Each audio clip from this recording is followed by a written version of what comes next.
this is Chris. Thank you for joining me.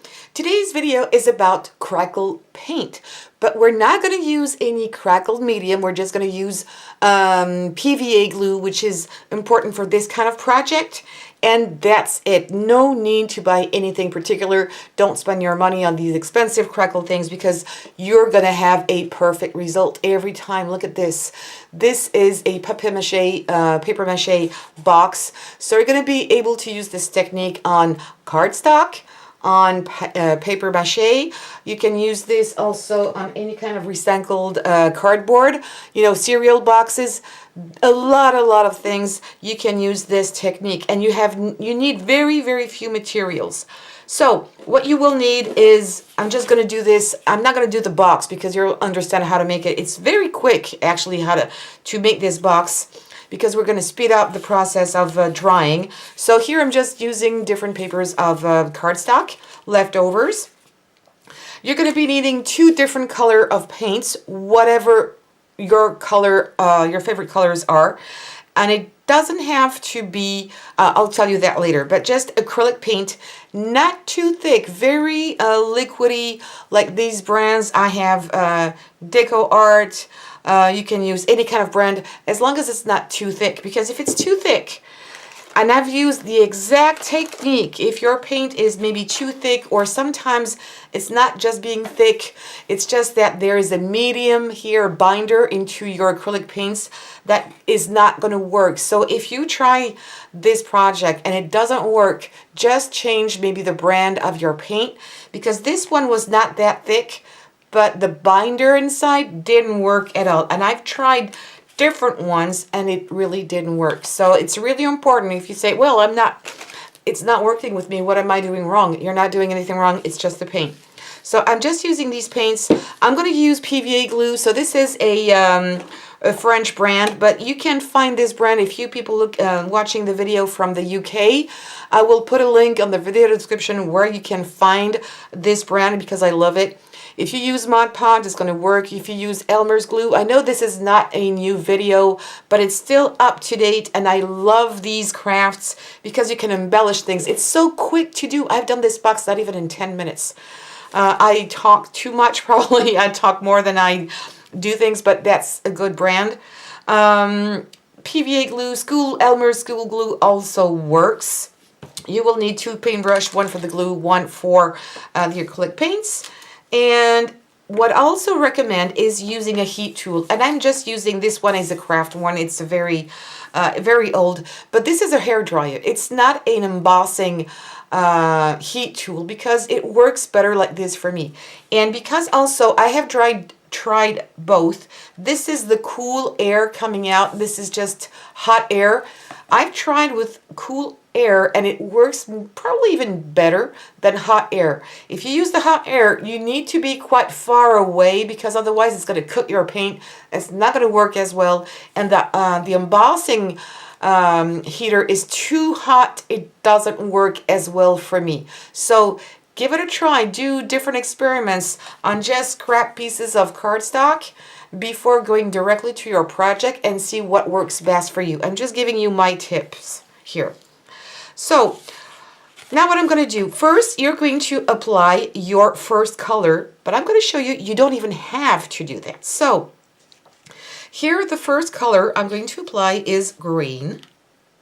And this one is really liquidy, and it doesn't matter for the first layer here. So I'm doing this very randomly, okay, because it doesn't have to be perfect, because you're not going to see the whole green showing up. Now you can already speed up the process of drying by using your hair dryer.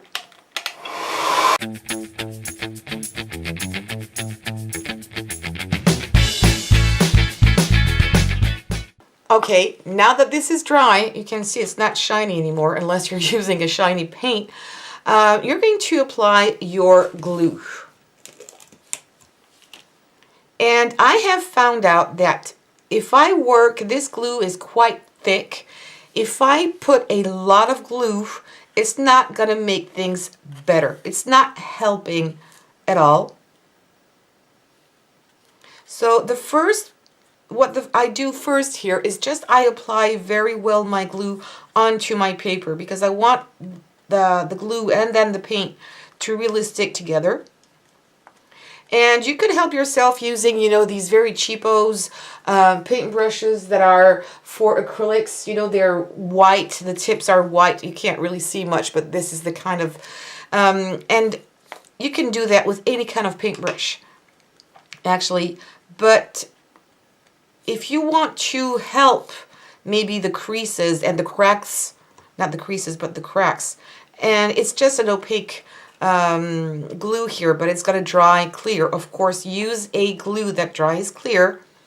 What you can do is, if you want to have more cracks, you don't have to do this, but I like to do these little wiggle lines here and some like this. It's just going to help sometimes help your paint crackle. Okay, just a little bit. You don't even really have to do it. Give it a try. Test different things here. Do you see that? Okay, now what I'm going to do is use a different color, and I'm going to use red. And I'm going to apply that with the same paintbrush. Just cleaning it up. And then I'll show you with another paintbrush the difference. I might do the same example on one sheet. Let's go here. So be generous with your paint, but what is important, you don't have to put a lot actually, but you need to really barely touch your glue.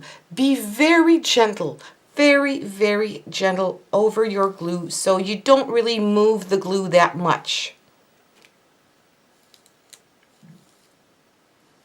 And where you put more glue, if it's more paint, it's not going to crackle that much.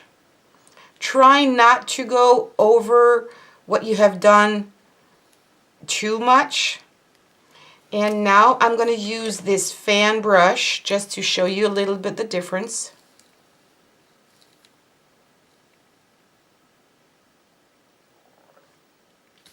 All right, and again, I'm going to speed up the process. Just using the cool air.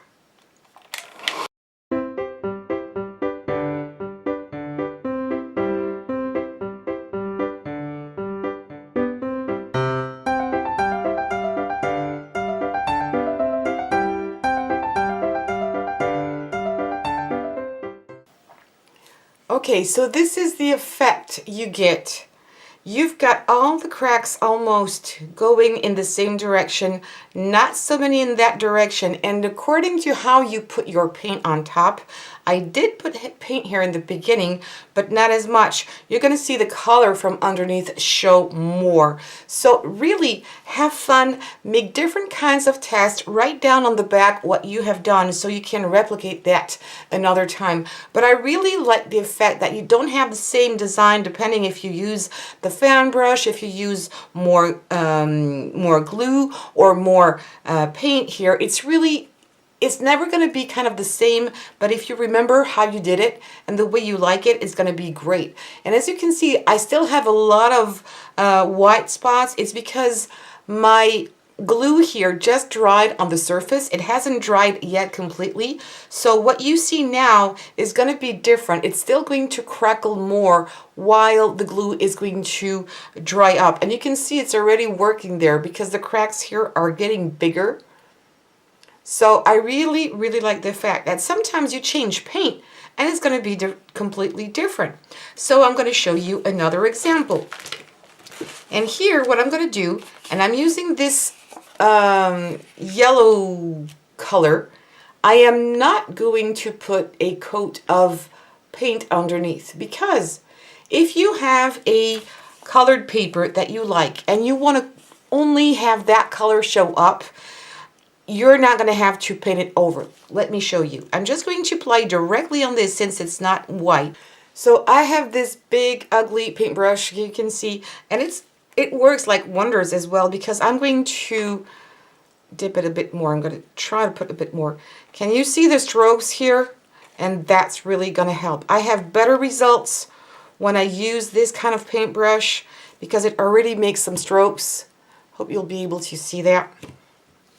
But if you put more glue, the strokes are going to go away. All right. And now I'm not going to wait. In some tutorials, you'll see people wait for a few minutes for your the glue to dry. I don't do that. And I'm going to apply directly my color on top. And I'm probably going to use red again. Why not? Yeah, I'm going to use red again since I have it there. All right. And again, I'm going to apply it like this. And I like the fan brush because it's a bigger one. I can put more glue wherever I want. And now, heating process.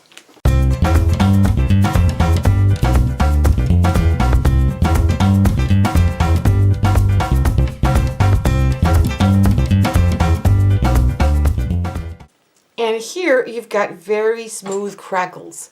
It's not as big, but it's really nice too. And you can make big ones like these. I've just shown you before. Look at that.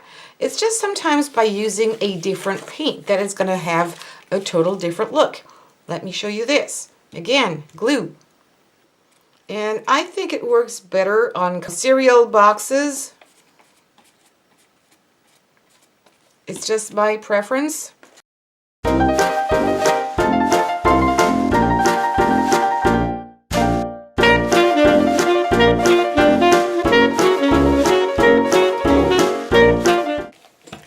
And look at that. You've got all these marks this side, how that's the way we glide our paintbrush, but you also have crackles this way. It's absolutely gorgeous. So give it a try. I'm going to show you another example, another test. It's going to crackle up to this size. And I have used on both examples the exact same white glue, the exact same paints, colors, and it's still, now it's completely dry, so it's not going to move anywhere. It's going to stay there. It's not going to change its shape. But while here in the core of the glue and the paint, it's not dry, it's going to keep on crackling. You just accelerate the process a little bit on top, but it's still going to move a lot, like to this point. So very easy. You can paint a whole box doing this. I do it by sections, the top first, one side, and then the other. And you're going to make wonders with these beautiful boxes. You could do this on a tin foil box, why not, as well. So also on metal, it will work fine as long as you put a acrylic paint, the first coat of acrylic paint first, and then your color, and it's going to make wonders. Look at this, and it looks so natural. You didn't do anything. You can varnish it also. There you go. So here are all examples that I did previously, some with you, some before. Very easy, not new technique, but there are always new scrapbookers, DIYers there that want to buy expensive things. I don't really think it's useful, but I mean, it's just my point of view because you can make beautiful things just with glue and paint. Please give me some thumbs up. Don't forget to subscribe to this channel and hit the bell button. And please do share on social medias because it helps my channel to be a little bit more known. Thank you so much. Take care and see you soon.